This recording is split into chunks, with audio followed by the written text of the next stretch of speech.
Hey, what's up, everybody? True Boxing here. Thank you for coming back to get hit with the truth. So today we are continuing my 2022 Boxing Awards, and this award is on the Contender Win of the Year. Now, what does that mean? That I used to call it the non-title fight Win of the Year, and it's basically the same thing. Excuse me. Any fight that was a non-title fight, and so that does not include interim title fights. Interim title fights are not title fights. Those are basically, we're giving you a little portion of the belt to guarantee you a world title shot, but that you're not a legitimate world champion when you're an interim champion. You're just next in line, basically. You get put in front of the number one contender. So you're a little bit better than the number one contender, but an interim champion is not a world champion. So an interim title fight is not included. So that's what this award is. It's guys in contenders bouts or interim title fights trying to get in line and get, into a world title shot, kind of deal. So again, we're doing 2 per division. And, I really didn't have a big one from, outside of maybe, that was a title fight. Remember, I do 122 to heavyweight. I didn't really have a solid locked-in one that I believed in from 112 to 122. I didn't really see one there that stood out for me. So we're starting at 122. We're going to look at the 2 that I got there. First up is Luis Nery versus, these are the candidates. Luis Nery versus Carlos Castro. Nery, this was a good, solid win for him. He got a 10-round split decision. He was coming off the loss to Brandon Figueroa. Castro was undefeated, a guy that floated back and forth between 122 and 126. I really thought Castro was going to pull off the win here, but Nery went out there and outworked him. It was a good fight. He put Castro down, and Castro came back and closed the fight strong, but it was a good, solid 10 rounds of action, and Nery walked out with the victory. Also on this card was, at 122, Liam Davies, unanimous decision over Ionut Baluta.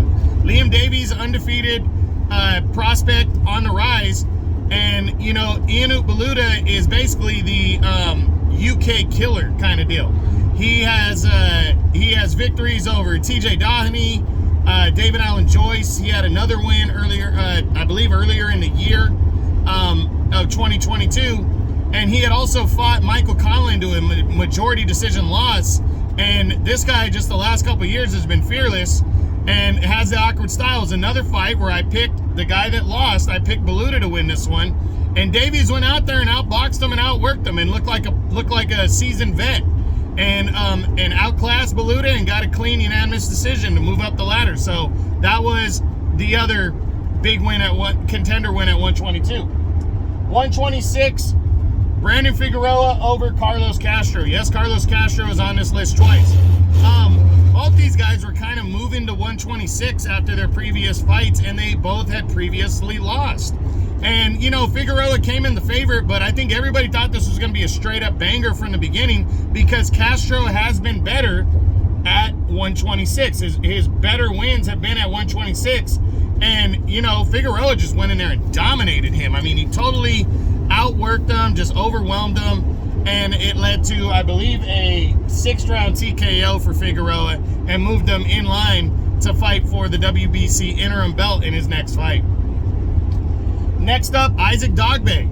Isaac Dogboe and Joet Gonzalez. This was an absolute firefight right here between these two guys. It was to move up the ladder in the WBC and the WBO. And it was a 10-round eliminator. I usually don't like those, but you can't argue the fight itself. They went toe-to-toe. Great all-action-packed fight right down the middle. Dogboe walked away with a close split decision and moved, forward. And, it was a big win. It was a good win for him, and it's leading him to an interim title fight also against Robesai Ramirez on April 1st. So that was a big-time win for Dogboe to try to become a 2-division world champion. And Joet Gonzalez, a top 10 guy, that was a good, solid contenders win. 130. First up is Hector Luis Garcia's 12-round unanimous decision over Chris Colbert. This was huge right here. A huge upset for Garcia. Colbert was supposed to fight Roger Gutierrez for the WBA title. Gutierrez had to pull out, and the PBC and Chris Colbert chose the undefeated but little-known Hector Luis Garcia. And Hector Luis Garcia went in there and absolutely dominated Colbert over 12 rounds, scoring a unanimous decision win. It led to a title shot against Gutierrez in August of last year, and Garcia dominated, scoring a unanimous decision there and becoming a world champion, which ultimately led to him moving up in weight and challenging Gervonta Tank Davis. So it led to big things. That was a big Contenders win for Hector Luis Garcia. The other one that I had at 130 was Robson Conceição's 10-round unanimous decision over Xavier Martinez. You know, Conceição was coming off the loss to Oscar Valdez, and Xavier Martinez was an undefeated guy on the rise. It was his first fight with Top Rank. He had been with PBC prior to that. And, you know, a lot of people thought Conceição was going to win, but it was going to be a tough fight, and Conceição went out there and dominated Xavier Martinez over 10 rounds. Just completely picked him apart, dominated him, and led Conceição back to another title shot against Shakur Stevenson later in the year. And Conceição is still a serious player at 130 following that victory. So that was a good one. 135. First up is Jeremiah Nakathila 6th round TKO over Miguel Berchelt. I mean, Berchelt was moving up from 130 following a devastating loss to Oscar Valdez, a knockout loss in 2021. And I thought it was dangerous that he selected a guy like Nakathila, but Nakathila was also moving up, and Berchelt, you know, was a big puncher at 130. So a lot of people thought, like myself, like, hey, this shouldn't be too big of a deal for Berchelt. And it was. I mean, Berchelt did the best he could, but every punch he landed, Nakathila landed 2 to 3, and he just broke down Berchelt, made Berchelt look like a shot fighter as he dominated him and stopped him in 6 rounds. That was big. Next up was William Cepeda's 10-round, or I think it was 10-round unanimous decision over Joseph Diaz. You know, Diaz came in the favorite. He was coming off a loss to Devin Haney the year before, and Cepeda was an undefeated guy. You know, people thought it could be a good one, but a lot of people just thought, you know, the seasoned vet and former champ Diaz would just outbox him. And, man, William Cepeda went out there and dominated Diaz. And I think he beat him even more convincingly than Devin Haney. So that was a big win for William Cepeda, a big upset, and a big Contenders win. 140 pounds. First candidate or nominee is Gary Antoine Russell's 10th round TKO over Victor Postol. You know, Russell was undefeated and really hadn't fought anybody legit yet and was trying to make a name for himself. And Victor Postol, even though he's an older fighter, he's a former champ, and all his losses have been good, tough fights, except for Terrence Crawford. Terrence Crawford beat him convincingly by a decision. But everybody else had lost tight ones, including Jose Ramirez in August of 2020, I believe, which was about 2 years prior to that. You know, and Russell went out there and dominated Postol. I mean, he really did. You know, Postol had his moments. He was throwing throwing punches and doing well, but Gary Antoine Russell was just all over him. The fight was stopped prematurely. It shouldn't have been stopped. It should have went to the cards, but Russell would have won a convincing decision, and that win has led him to what's looking like a title shot against Alberto Puello. So big win right there, and you know, for Russell. Also at 140, I gave the other nominee was Jose Ramirez, his 12-round unanimous decision over Jose Pedraza. Ramirez was bouncing back off the loss to Josh Taylor in 2021 for the undisputed belt. First loss of his career, and he took on the former 2-division champ Jose Pedraza. Wasn't anything spectacular, but he just outworked a good, solid fighter and contender, outboxed him, and outworked him and got a clean, unanimous decision. So he, which is leading him back into the title mix, heading into 2023. 147. First nominee is Jaron Ennis for his second round knockout of Custio Clayton. This one, I don't know how many people were surprised. I just think people were surprised it ended so early. But Custio Clayton was he had given Sergey Lipinets hell over 12 rounds the year prior. And given the fact that, or maybe a year and a half prior, given the fact that Ennis, though, had dominated Sergey Lipinets. I think most people expected that against Clayton, but he went out there and just destroyed Custio Clayton without doubt. So that was a good win for him. The other biggest win at 147 was Keith Thurman's 12-round unanimous decision over Mario Barrios. Thurman was coming back off of almost a 2.5-year layoff, and he was taking on Mario Barrios, who, you know, solid fighter. He was a champion at 140, a secondary champ, but he moving up to his more proper weight at 147, and Keith Thurman just beat him up pretty much for 12 rounds. He outboxed him, dominated him, outclassed him, and scored a convincing unanimous decision in that one. So good, solid win for Thurman right there. 154. First up, Sebastian Fundora's 9th round TKO over Erickson Lubin as they competed for the WBC interim title. I mean, this was a banger, great fight right here. You know, interim belt was on the line. They went toe-to-toe. You know, Lubin went down in, I think it was the 2nd round, and then got into the fight and was winning the fight. And then he even put Fundora down in the 7th round. And it looked like he was going to have him, you know, get the victory. But Fundora, just the punches he was landing on Lubin just had such a lasting effect. And 2 rounds later, in the 9th round, in one of the best fights of the year, Sebastian Fundora would stop Erickson Lubin and become, I don't know if he was the champ already coming in, but he became the WBC interim champion. And, you know, big victory, great fight right there.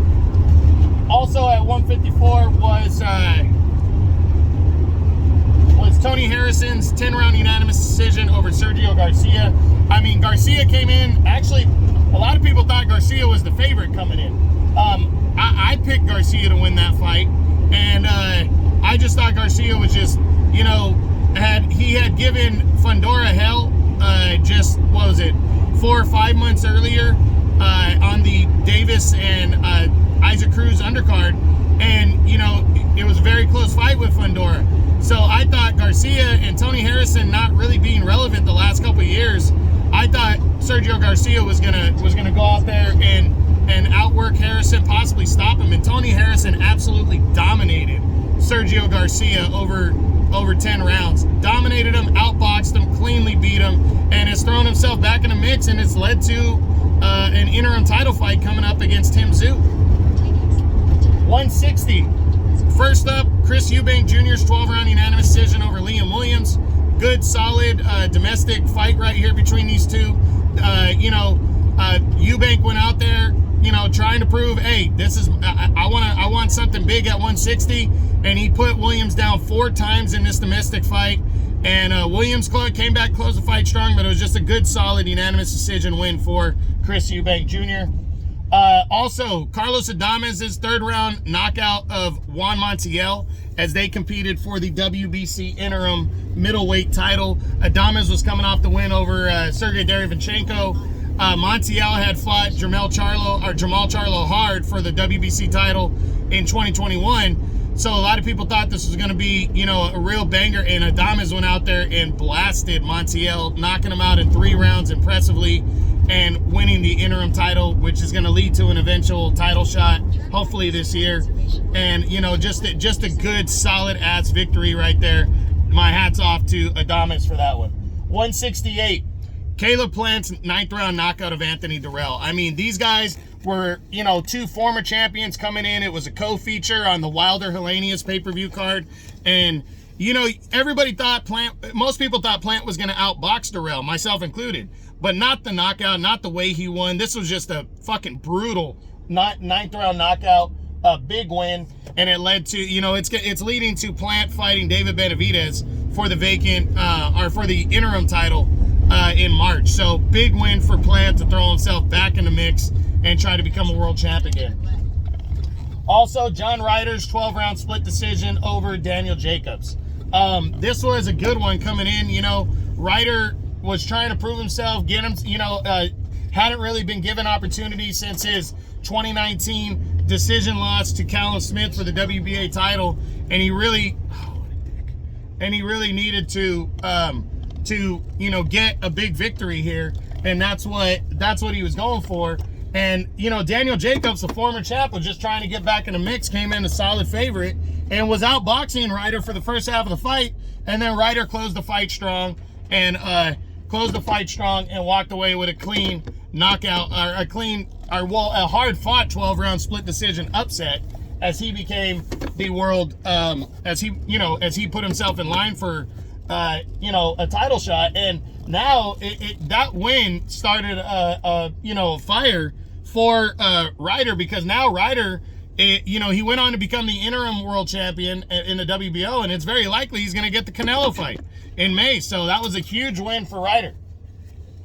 175, not much to talk about. Satabaldiev's 6th-round TKO Maxim Vlasov was a big win, and it was an upset. Satabaltiev, Vlasov had taken Joe Smith Jr. 12 hard rounds prior, the year prior, and then Satabaltiev went out there and just dominated Vlasov, made him look old, and Vlasov even retired, and it should lead Satabaltiev to something in 2023.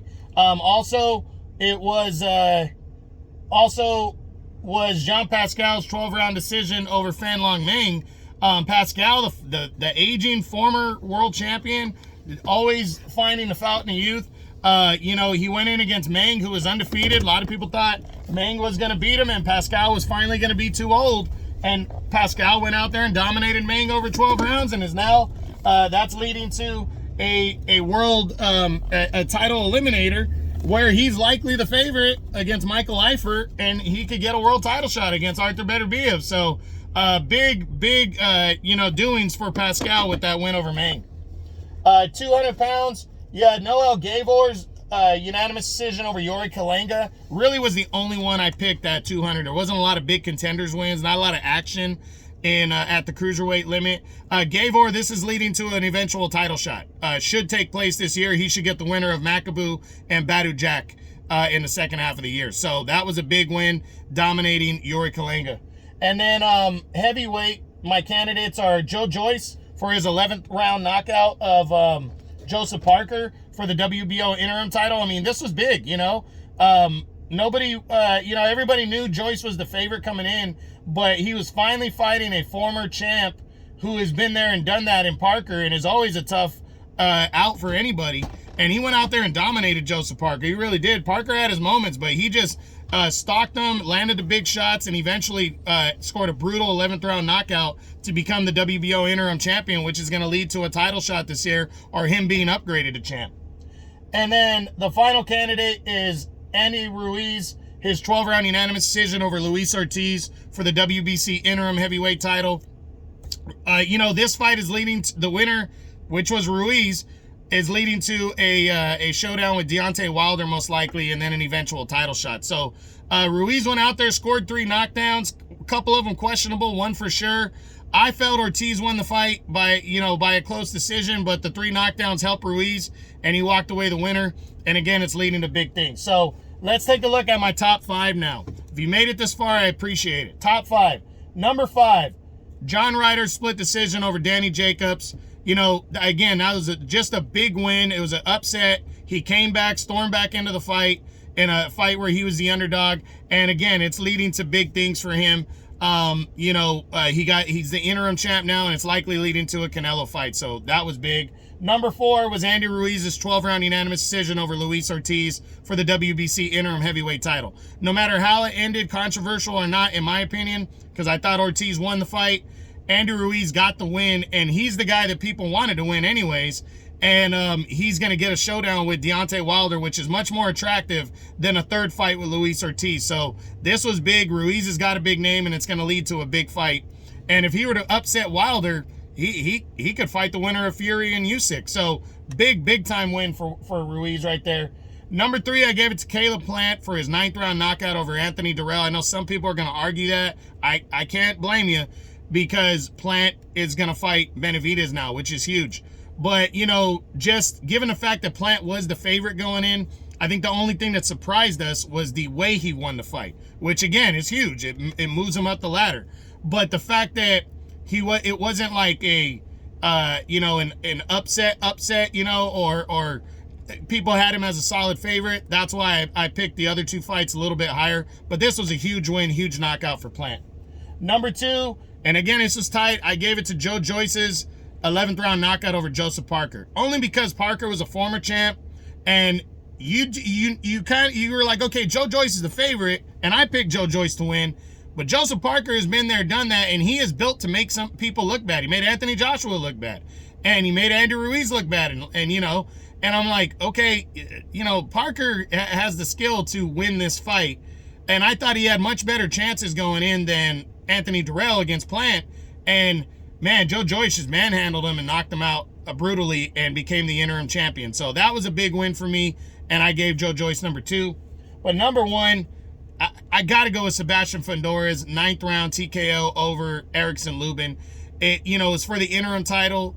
It was a very good, even matchup. I actually picked Lubin to win, and he almost pulled it out. And the way Fundora just fought back, fought hard, and ended up knocking out, got up off the canvas in the 7th and stopped, you know, Lubin in the 9th was just impressive as hell. And I got to give that the overall Contenders Win of the Year. I got to give it to Sebastian Fundora for his 9th round knockout TKO of Erickson Lubin. It was big. So that's it. That's what I got. I really hope you guys hung in there and enjoyed this one, because this is my 2022 Boxing Awards. If you did, smash the like button, leave a comment, subscribe to the channel. I appreciate any and all support. This is True Boxing. You've been hit with the truth.